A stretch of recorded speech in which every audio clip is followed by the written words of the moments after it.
the last couple of times, I think we've dealt with them in a manner where we've treated these as isolated instances. Now they're sort of coming together in this storyline, and the frustration is compounded. And so it's a very interesting moment because I'm watching this narrative play out, and the conversation about it is very rife. Social media is really talking about it.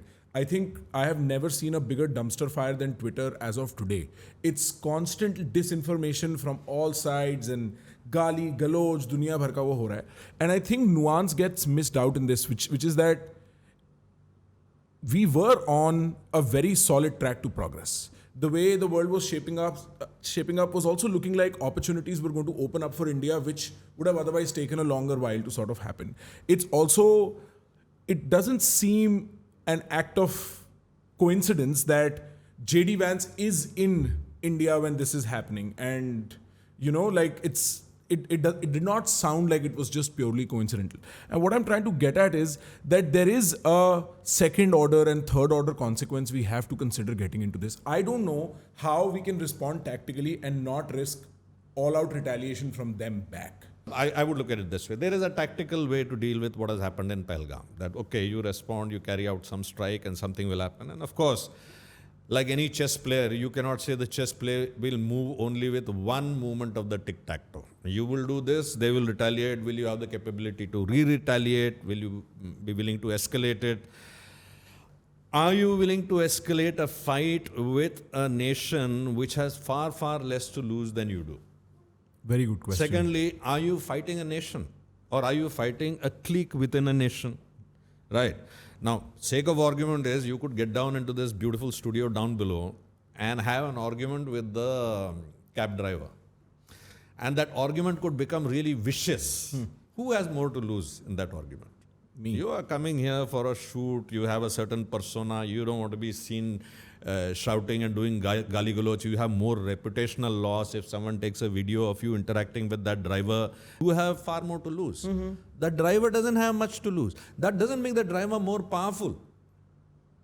It doesn't make that guy more powerful. But at that point of time, he is able to terrorize his way to getting what he or she wants. So there is a tactical response to this, and I'm sure there have been, many, far tougher and far, angrier people who have sat here and said, we must bomb them, we must do this, must make them pay a price and all that. But very clearly, this kinetic disruption or the kinetic brisance, whether it's in terms of the number of people we kill on the other side, or it is the infrastructure we damage on the other side, if it had an effect, then Pahalgam wouldn't have happened. So while you do ring fence for a certain tactical response, which must happen, there is no doubt, because the establishment must know there is a price that they have to pay when they greenlight any such from their side. But what is the price that you will make them pay is the real key question. So if you make them pay the price of, who were the 26 people who died at this side? They were complete innocent bystanders. Yes. Let's say tomorrow, I'm just making it up, literally out of thin air. Let's say that we instruct a special forces unit to go across and kill 50 people. Are those 50 people the one who came and killed this 26? Not at all. So these 26 were killed by a country trying to make a statement that Kashmir is not safe for you and we can interfere anytime we want. Our response by killing some people who are in Pakistan-occupied Kashmir will more or less send the same message, or if we do some other, sort of intrusion deep inside or whatever. What we are forgetting is that the main stakeholder in the other side is the Pakistani military. And this is like that King Solomon story, There's a real mother holding the one end of the baby and a pretending mother holding the other end. So King Solomon says, pull. And whoever pulls the baby gets to keep the baby.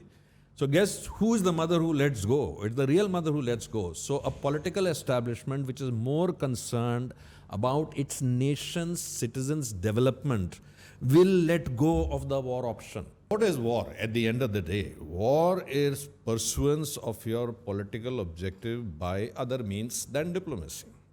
If you are not able to get it by diplomatic coercion, by industrial trade coercion, by blockades, by fomenting trouble inside your country, then you will use other instruments. And in case of an inferior enemy who is militarily, for all practical purposes, inferior. Let's say I'm an Afghani tribesman and I want to fight the most powerful country in the world. I'm not going to be able to say कि तो ठीक है तुम अपने tank line करो मैं अपने tank लेके आता हूँ मेरे पास tank कहाँ है मेरे पास घोड़े हैं and I've got a World War II rifle. But what I have is the capability of understanding the terrain really well. I have the capability of taking incalculable damage. I mean, or not incalculable, but unacceptable damage. The US president will lose his seat if the body bags increase beyond a certain point. There is a threshold beyond which the American people will not accept body bags coming back for a battle which is being fought in another part of the continent, another part of the world. A Russian president can take it. A Putin can take it. So Putin's strategy could be very, very different from a quick, sharp engagement and exit. Very often when we are looking at an adversary, we make a mistake. Firstly, labeling the enemy as a fool. The enemy is irrational. The enemy is a fool. The enemy doesn't fight by any rules. The enemy is... This has a problem. The problem is when you start demeaning the enemy's persona and character, you start underestimating the enemy. You start thinking कि ये बेवकूफ़ है, ये बेवकूफ़ी कर रहा है. I don't think any rational human being who is running any establishment, you studied in a college or in school in Faridabad or in Delhi or wherever, एक कॉलेज का प्रेसिडेंट बनने में धुआं निकल जाता है यार, है कि नहीं? बिल्कुल. So somebody who is running a nation, चाहे कैसा भी nation हो, whether it's being run well, not being run well, at the end of the day, till this thing happened in Pahalgam, India was on a track which was running कि अभी waves होने वाला है, this event is going to take place, this next sporting event is going to happen, you are looking at trade, you are looking at how do we deal with tariff and all of those things.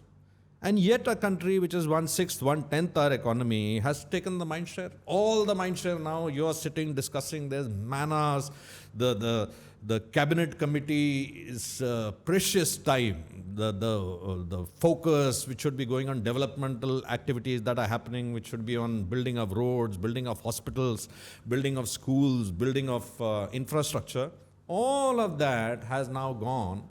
All the focus is now on this one attack in which 26 people have died. So you cannot say that this irrelevant country, the country which has no this thing, that thing, they're still throwing sand into your machine. Right? I mean, you go back to 26/11. Let's take a look at 26/11. What happened in 26/11? 10 people came, about 168 people were killed in Mumbai. It's almost 15 years now. 15 years, you pay a certain surcharge more. Each time you enter a 5-star hotel, you pay a certain surcharge on your coffee because of the DM, FMD, the Kutta party which is roaming around, the underbelly scanner. 15 साल में आज तक तो कोई बम निकला नहीं है. ये अंडरबेली स्कैनर का जो ड्रिल होता है, आपका डिक्की खुलता है, डिक्की बंद होता है, आपकी 5 साल की बच्ची भी होगी, नीस होगी, उसका भी एक फिजिकल चेकअप होता है. Your every ticket that you buy in an airline, that ticket has become slightly more expensive because earlier you could do, say, utilization of 10 flights per day. Now that has come down to 8 because security, double check, one check here, one check there. You cannot now rely, say for example, if a flight is coming from Kathmandu, earlier you could rely, okay, Kathmandu airport has checked, usko through transit karo and put him on a flight which is going to, Paris. You can't do that now because Kathmandu airport, Kandahar hijack happened, so now you'll have to do a secondary check here. So at every stage what happens is an attack that took place 15 years ago is still causing you a bleed from an economic point of view. And that is where terror is used as a strategic weapon. So when a 26/11 happens, for example, let's say, sake of argument I'm making, that year tourism took a huge drop in Goa, right? Tourism may have picked up after 2 years. लेकिन जो शैक owner का लड़का 8वीं class में school जिसने छोड़ा, वो 2 साल के बाद दोबारा 8वीं क्लास में नहीं जाने वाला है. That one entire generation orbit shift has stopped. Now he'll work as a mundu in some restaurant, he'll clean plates, this, that and all. And what could have been an orbit shift in his generation will not take place because of that one incident of 26/11.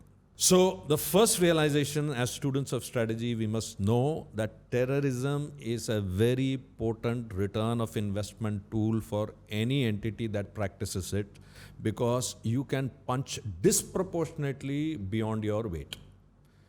10 men can cause billions of dollars of worth of damage to a growing nation who will now have to divert enormous amounts. When a war happens, you need more troops, more tanks, more guns, more aircrafts. But when a war is not taking place, you need more schools, more hospitals, more teachers, more educators. And the exchequer's 100-rupee note is exactly the same. So if you were sitting as a political decision maker and someone kept a 100-rupee note in front of you, and say इसी से आपने mid day meal भी चलाना है, मनरेगा भी चलाना है, education भी कराना है, हायर एजुकेशन भी कराना है, इसरो को भी बजट देना है, DRDO को भी बजट देना है, वो फार्मिंग का जो चल रहा है, new cold storage, cold line, this that, for the growing population of India you need to make investments in technology, jobs, और डिफेंस के लिए भी इसी में से निकालना है. So it becomes a stretch between what do you do for the immediate future, the next quarter, the next assembly election, the next decision point where the people will take an assessment of their leader for the last 3 years, 5 years, 2 years, or do I look at the next 10 years or 15 years? Very interesting proposal. Bro, अगर ये सुन के आपको मजा आया किसी भी and तक, अगर आप यहाँ तक देख रहे हो तो मजा आया ही, ठीक है? अपने आप से बात मत करो फालतू की. एक काम करो, सब्सक्राइब. Trust me.